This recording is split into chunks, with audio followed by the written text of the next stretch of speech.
I've been interpreting for about 9 years, and my work before was in Ohio, where I used to live in Columbus, Ohio. In high school, I took ASL classes all 4 years of high school. In my senior year, my ASL teacher, who was also an interpreter, looked at my signing skills, and how I was doing in the class, and thought I was doing really well, and thought that interpreting would be a good fit for me. So she asked me where I wanted to go to college, what I wanted to major in, what my future plans were. And I said that I had absolutely no idea. I did not have any plans. And so she suggested that I go to the interpreting program in Columbus, where there's an interpreting program at Columbus State Community College, or CSCC. My family are all hearing. I don't have any deaf people in my family. But growing up, I went to a church for 18 years where a deaf woman attended, and they provided interpreters at this church. And I was always very fascinated with watching the interpreters, and I wanted to learn to sign. And I picked up on some things, and I started taking ASL classes before high school in 8th grade.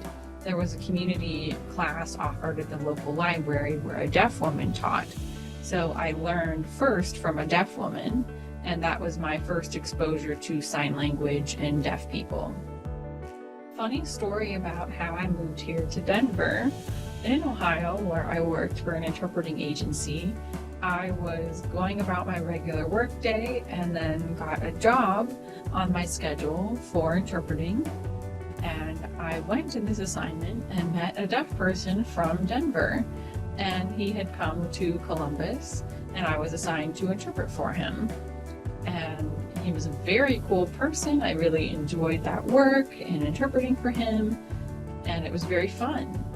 So I stayed in touch with him, and then this job came up, and I hadn't heard about it, but that deaf person sent the job to me and said, there's this job that's available to apply. I think it'd be a good fit for you. You should go ahead and apply.